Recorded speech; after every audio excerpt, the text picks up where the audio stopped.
Assassin's Creed Mirage release date and details leaked, God of War creator criticized Tears of the Kingdom, EU questions CMA's decision, and way more in this video. My name is Juan, welcome to Game News, and without further ado, let's go straight to the news. As always, let's first talk about some of the fast news. Guys, Atomic Heart just received patch 1.6.0.0, and in this latest update from Mundfish, the developers have focused on enhancing the dialogue and overall stability of the game, bringing several changes, including improvements to dialogue length and activation, as well as modified FOV settings. Additionally, rare issues with the save files have been resolved and overall game stability has been enhanced. And that's not all. Mundfish has teased DLC content on the horizon, expected to release this summer. PS Plus is losing 16 games in June 2023. These are the games that will be leaving the service. If you want to know more, there is a link in the description. Guerrilla Games just released update 1.24 for Horizon Forbidden West, aiming to fix a ton of issues and improve your gameplay experience. So this update addresses issues in the main quest, side quests, UI, and overall performance. The patches also brings improvements to the audio, visuals, and fixes for geometric related bugs. If you want to know more, the patch is in the description. Guys, just 2 weeks after its launch, Redfall player data shows a shockingly low number of players, with only 124 players playing the game. It is a sad day for Mana fans, as the popular spin-off game Echoes of Mana has officially shut down after just over a year on the market. Yeah, Square Enix has shut down the game. PS Plus Premium adds 22 new games for May 2023. These are the games added to the service. If you want to know more, there is a link in the description. Stray has received an ESRB rating for Xbox Series X and S and Xbox One, meaning that the game probably will be on these consoles soon. Xbox Game Pass confirms 7 more games for May 2023. These are the games added to the service, and if you want to know more, there is a link in the description. Xbox Game Pass is losing 5 games on May 31. These are the games that will be leaving the service, and if you want to know more, there is a link in the description. Assassin's Creed Mirage, the long-awaited return to form for the franchise, has been rumored to have experienced some production delays, but now leaks suggest that Ubisoft is aiming for an October 12th release date with a possible delay to November. Guys, a lot of people have been longing for a more stealth-focused Assassin's Creed experience reminiscent of the early games, and Mirage seems to deliver just that. In the game, you will step into the shoes of Basim, a master assassin set in 9th century Baghdad, offering a smaller scale adventure compared to recent titles. According to the leaked information, Assassin's Creed Mirage will feature a map centered around Baghdad and its surrounding areas. The skill tree will provide around 15 skills and abilities for players to unlock, and interestingly, there will be only 4 main assassination targets, a departure from the franchise's usual approach. Fans of the classic Assassin's Creed gameplay will be thrilled to know that Mirage is rumored to emphasize stealth mechanics like eavesdropping and tailing targets. The game will also limit sequence and cutscenes set in a modern day, addressing feedback from the community. So despite initial plans for Mirage to be a DLC for Valhalla, it's shaping up to be actually a good standalone experience. But of course guys, this is all rumors, so we should take this with a grain of salt. Guys, Ubisoft's latest financial report has left investors disappointed, revealing a highly underwhelming fiscal year for the gaming giant. Net bookings, an important indicator of a company's performance, experienced an 18% drop compared to the previous year, totaling 1.89 billion. Additionally, Ubisoft reported net losses of 538 million, meaning a decline from the 85 million profit they made the previous year. But despite these disappointing results, Ubisoft CEO remains optimistic about the future. In an effort to revitalize the Assassin's Creed franchise and overcome industry-wide challenges, Ubisoft plans to expand the size of its teams working on the franchise by 40% over the next 12 months. For me, this expansion comes as a surprise considering Ubisoft's recent downsizing efforts and layoffs that raised concerns among investors. However, with the upcoming release of Assassin's Creed Mirage, it's no wonder that Ubisoft Bordeaux, the lead studio behind the game, is expected to benefit from this expansion. And guys, in addition to Mirage, Ubisoft has signed an exclusive game agreement with Netflix, hinting at another Assassin's Creed project in the works. Though the studio responsible for this mobile-only title remains undisclosed, it is highly likely that it will be included in the expansion plans. For me, the expansion of Assassin's Creed development team not only indicates Ubisoft's commitment to the franchise, but also their determination to bounce back from the disappointing year. And with fresh talent and resources, maybe Ubisoft can get out of the hole they managed to put themselves in.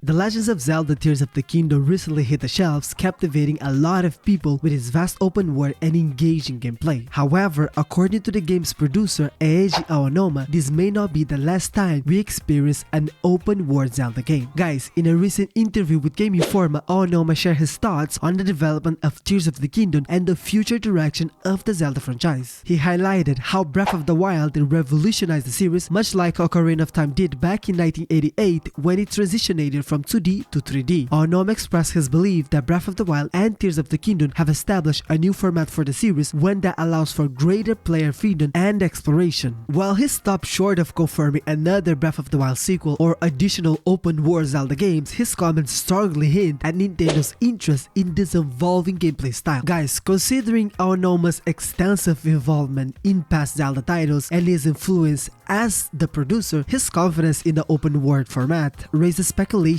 about the franchise's future. Nintendo's decision to embrace this format for Breath of the Wild and Tears of the Kingdom suggests that they might continue to explore open world experience in future Zelda games. Ultimately, the future of the Legends of Zelda franchise rests in Nintendo's hands and its fate in the open world games. However, given the overwhelming positive reception of Breath of the Wild and Tears of the Kingdom, it seems likely that fans can look forward to for more epic open world adventures in Hyrule. David Jaffe, renowned for its works on Twisted Metal and God of War, recently took to social media to express his thoughts on Tears of the Kingdom. Despite the game's massive success and critical acclaim, Jaffe found fault with its graphics. Jaffe highlighted the game's lack of visual appeal, stating that it seemed surprising for a title with such high production value to not receive any criticism. While he acknowledged that realism isn't a priority for him, he still deemed Tears of the Kingdom as bland and old-looking. Jeff's viewpoint resonates with others online who have also pointed out the game's dated graphics and frame rate issues compared to modern blockbusters. He's not lying. The graphics on Tears of the Kingdom do look blank and do look old. For me, the problem that this game has is the fact that the game is on the Nintendo Switch. That's it. That's why the game looks blank. That's why the game looks old. And yes, we are in 2023. Nintendo should take responsibility for the situation. I'm not saying that the game is bad, because the game is great. Don't get me wrong. This game is amazing. This game is really good. This game is worth every single penny of the $70 that they are charging for. But the graphics are terrible in this game. The textures are super low quality. The resolution of things are super low. So he's right. He's not lying here. He's completely right. And people are saying, oh, this is happening because it is the Nintendo Switch. Yes, Nintendo decided to release this game on the Nintendo Switch. They decided to take advantage of the 150 million Nintendo Switch sales. So we have the right to point it and say this game looks old, because it does. I mean, it's time for Nintendo to release a new console, and I'm talking about a real table console, not a handheld, a real table console, because man, they did Tears of the Kingdom on the Switch. Imagine what they couldn't do with the hardware like the Xbox Series X. Oh my god, man, they would do amazing games. So they can continue in the handheld market, because the Nintendo Switch is an amazing handheld and they can keep updating that Nintendo Switch or even releasing a Switch 2. But they need a real table console, because if Nintendo decides to have a real table console, things gonna get really messy for Sony and PlayStation, because Nintendo games are amazing. They are super well done, super optimized, and they are fun, and that's what matters the most. So yes, I do think that Jeff is right. Nintendo has to be criticized for releasing this game on the Switch with this graphic. I think he's completely right.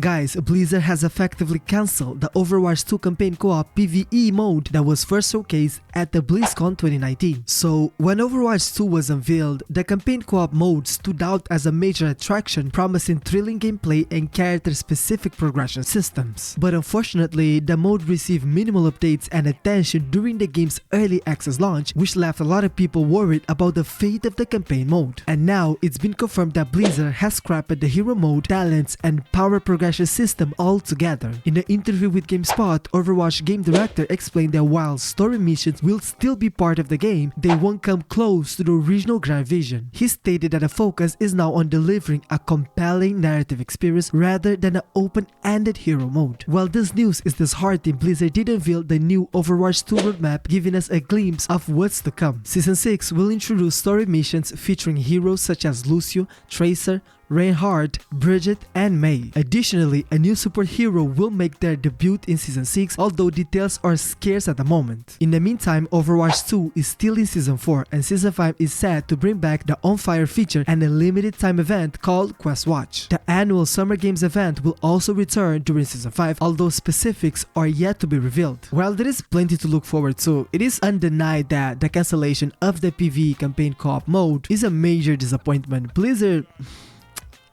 never mind.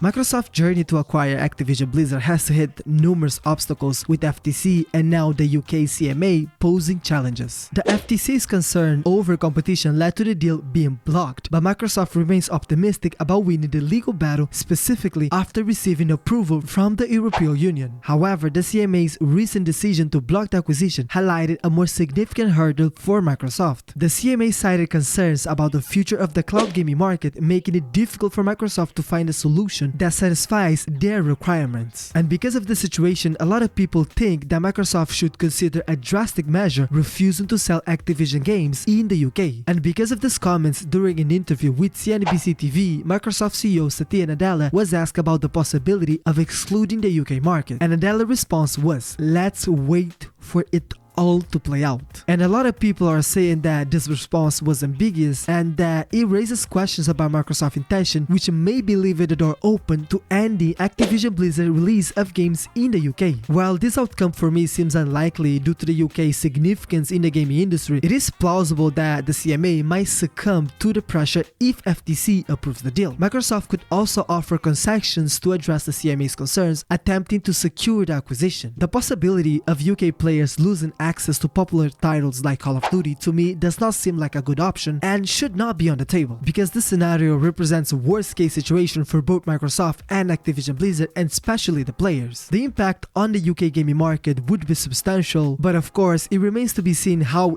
desperate Microsoft is to finalize the acquisition and overcome the challenge posed by the CMA.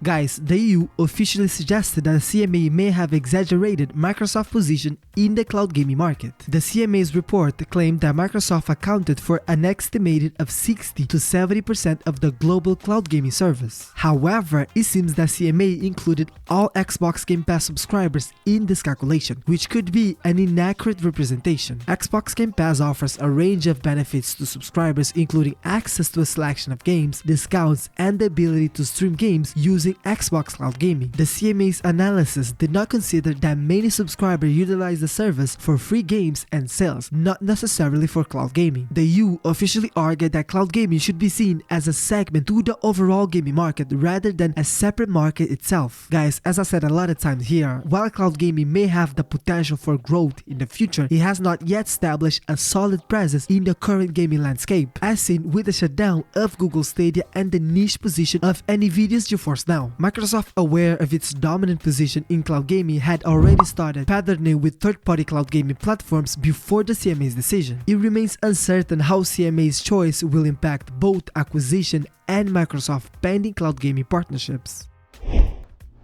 So guys, this is all for me for now. Thank you so much for watching the video. Don't forget to leave a like, subscribe to the channel, hit the bell, and of course, a huge hug, love, and peace.